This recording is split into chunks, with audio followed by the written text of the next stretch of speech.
Lately there has been in the world a battle for love.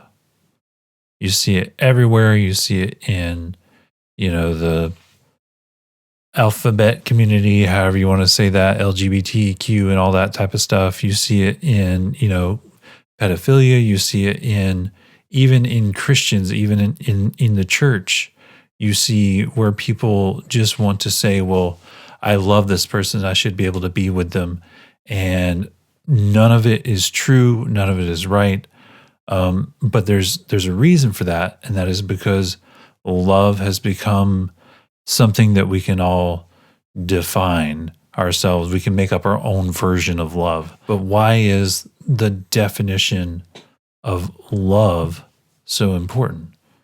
I mean, it's because God is love, but so many people have turned love into God because it says God is love. They think, well, if God is love, then love is whatever makes me feel good, whatever makes me happy.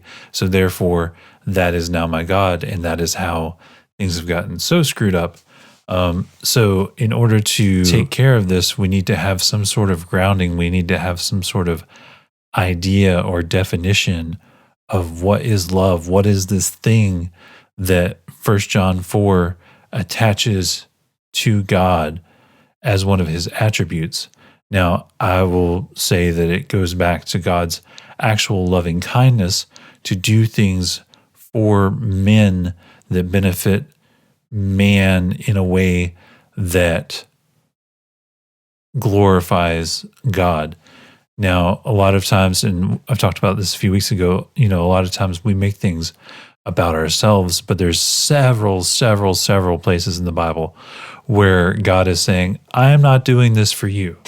This is not about you. This is about my name's sake in the earth, so that my glory may be known and my glory may be manifest throughout the earth. So don't get it in your head that everything's about you. And that's why in my opinion, that's why things get so screwy sometimes, is we make things about us.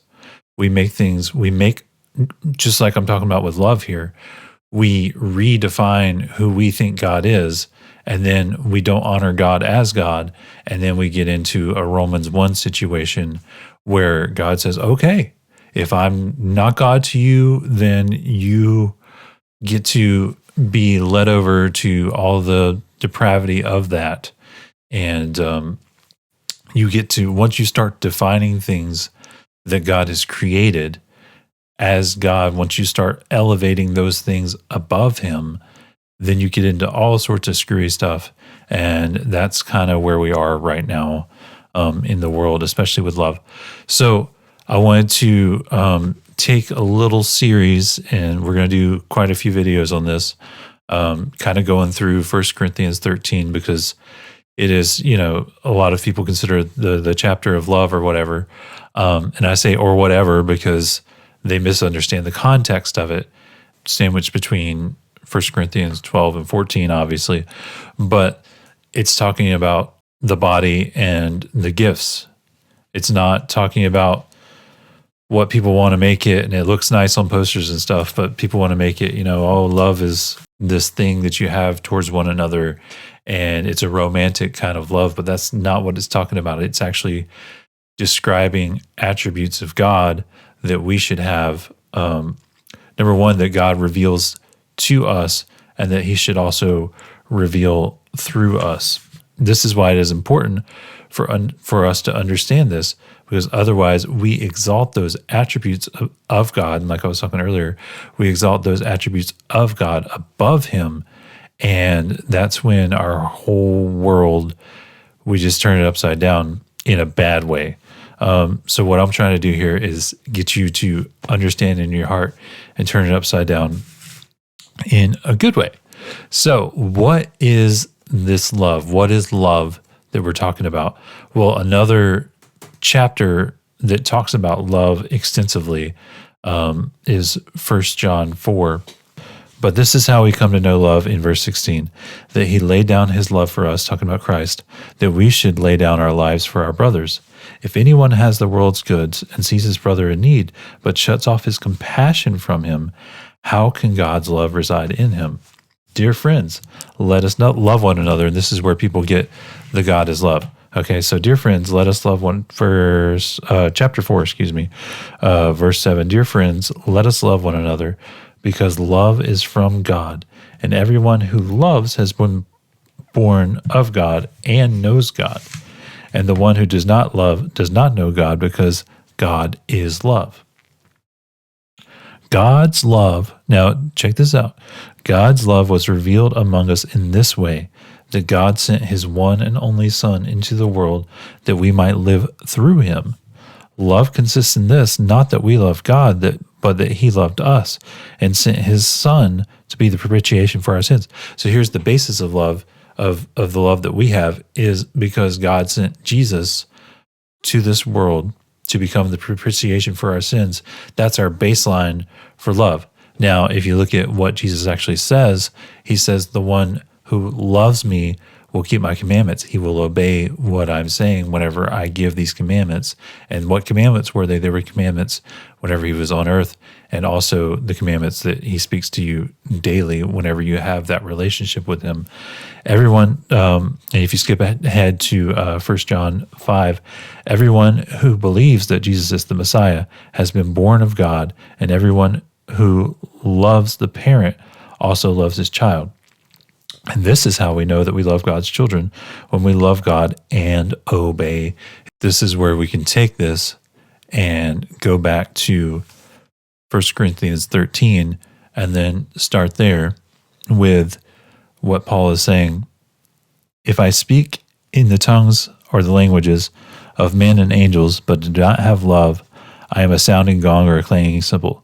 If I have the gift of prophecy and can understand all mysteries and all knowledge, and if I have a faith that can move mountains, but do not have love, I am nothing. And if I donate all my goods to feed the poor, even though that's what John kind of hinted at, was helping out your brother. Even if I donate all my goods to feed the poor, and if I give my body to be burned, but have not love, I am nothing. And this is where I think we get into whenever Jesus talks about, many will come to me on that day and say to me, Lord, Lord, and they will say, didn't we do all these things? Didn't we prophesy in your name? Didn't we cast out demons in your name? And he will say, I never knew you, because you weren't obedient. Even though you may have done these things, you didn't do them out of love, because you didn't do them out of obedience. And there's such a heart shift in that, in actually loving God and obeying his commands. So that's just what I wanted to start with today, is just talking about, a little bit about what is love, and that God is love, but God is also many, many, many, many other things. God reveals himself. If you look at the Old Testament, God reveals himself attribute by attribute by attribute. But whenever he reveals a new attribute, he doesn't let go of the old ones. So just to say that God is love, and in the way that the text reads there, is that, like, where God is, there is love. So it even goes back to the Old Testament. We've talked about this before, about God's loving kindness, about his goodwill toward men that we talked about last week, about the things that God does that are good for people, but they might not.